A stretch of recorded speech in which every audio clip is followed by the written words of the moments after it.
হে আল্লাহ রসুল, কুরবানিটা কি? নবীজি বলছে সুন্নাতু আবিকুম ইব্রাহিম, তোমাদের পিতা ইব্রাহিমের সুন্নাত।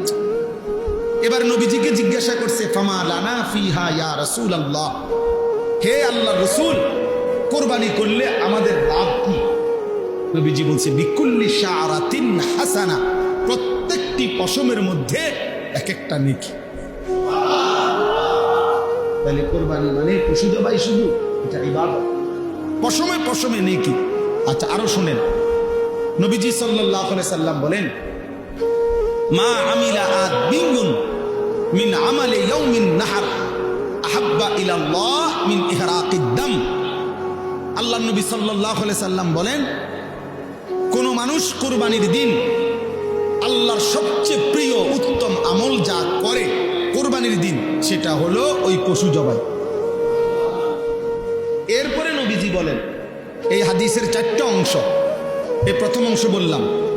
দ্বিতীয় অংশ নবীজি বলেন ইন্নাহু ইয়াতি ইয়াউমাল কিয়ামাতি বিকুরুনিহা ওয়া আশআরিহা ওয়া আজলাফিহা, ওই ব্যক্তি কুরবানি যে করলো, কিয়ামতের দিন সে ওই প্রাণীর শিং, পশম এবং আজলাফ মানে পায়ের যে খুর আছে না, এই খুর, নবীজি বলেন সে শিং, পশম এবং খুরগুলো সহ হাসরের ময়দানে মিজানের পাল্লায় ওজনের জন্য নিয়ে আসবে। এখন কি অর্থ? কি অর্থ? হলো শিং, খুর এবং পশম, পুরা সরাসরি চামড়ার পশম। তাহলে এগুলো যেহেতু মিজানের পাল্লায় ওজন হিসাবে দিব, তো গোস্তটি হালাই দিব, তোমার তো গোস্ত হালাই দিব, এটা নিয়ে বুঝাইছে মানে শিংটাও বাদ যাবে না, খুরটাও বাদ যাবে না, একটা পশমও কি যাবে না, বাদ যাবে না, পুরা আস্থা তার কোরবানিটা তার মিজানের পাল্লায় উঠানো হবে। কি পরিমাণ নেকি হবে, কি পরিমাণ নেকি হবে! এটাকে খামখে, এটা শুধু গরু জবাই। এরপরে 3 নম্বর অংশ, নবীজি সাল্লাল্লাহু আলাইহি সাল্লাম বলেন ওয়া ইন্নাদ দামা লা ইয়াকাউ মিনাল্লাহি বিমাকানিন ক্বাবলা আন ইয়াকাউ মিনাল আরদ। অর্থ কি? আগে কুরবানকে কুরবান বলে কেন? মানে এই যে পশু জবাই করার এই উৎসবটাকে, ইবাদতটাকে কি বলে? কুরবানি বলে। কুরবান অর্থ হলো, কুরবান শব্দটি আরবি, এই আমি যে আয়াত পড়ছি এখানে আছে ইজ কাররাবা কুরবানান।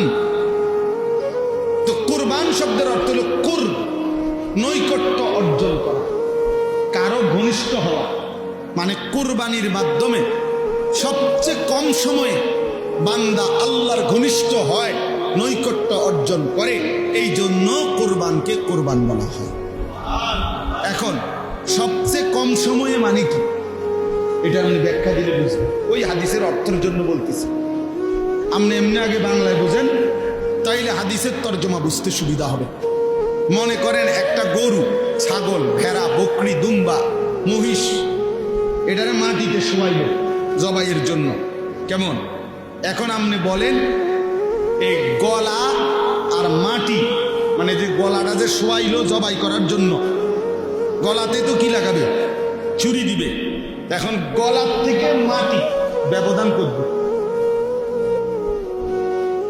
1 হাত, আধা হাত, 1 বিঘত, অথবা 4 আঙ্গুল, 5। আচ্ছা ধরি আমরা 1 বিঘত, সর্বোচ্চ 1 বিঘা কি 1 বিঘত, এর বেশি তো হবে না। তাহলে গলা থেকে মাটি ব্যবধান 1 বিঘত। এখন বলেন, প্রাণীটা যখন জবাই করবে, গলার মধ্যে যখন ছুরি চালাবে, তখন রক্তের ফোঁটা মাটিতে যে পড়বে, প্রথম ফোঁটা, কয় মিনিট লাগবে? 2 সেকেন্ড ধরে নিলাম, 3 সেকেন্ড, এর বেশি তো না। 2 থেকে 3 সেকেন্ডের ভিতরেই রক্ত কোথায় পড়বে? মাটিতে। কারণ কি? গলার থেকে মাটিতে একদম কাছে, ঠিক না? জবাইয়ের সাথে সাথে। এই নবীজি সাল্লাল্লাহু আলাইহি সাল্লাম বলেন, ওই হাদিসের অর্থ, কুরবানির দিন বান্দা যখন ওই প্রাণী জবাই করে, তো রক্তের প্রথম ফোঁটা জমিনে পড়বার আগেই 7 আসমানের ঊর্ধ্বে আল্লাহর আরশে পৌঁছে যায়। তাহলে 2 থেকে 3 সেকেন্ডের মধ্যে বান্দা আল্লাহর কি হয়ে যায়, ঘনিষ্ঠ। এই জন্য এটার কোরবান। এত দ্রুততম সময় বান্দা আল্লাহর নৈকট্য হাসিল করে, এই জন্য এটাকে কোরবান। এই জন্য নবীজি বলেন রক্ত মাটিতে পড়বার আগে আগেই আল্লাহর কাছে পৌঁছে ফাতিবু বিহা নাফসান। এবার নবীজি বলেন 4 নম্বর অংশ হাদিসের, নবীজি বলেন অতএব তোমরা খুশি খুশি কোরবানি করো। কি কোরবানি করো? খুশি খুশি দিলে, খুশি খুশি খুশি।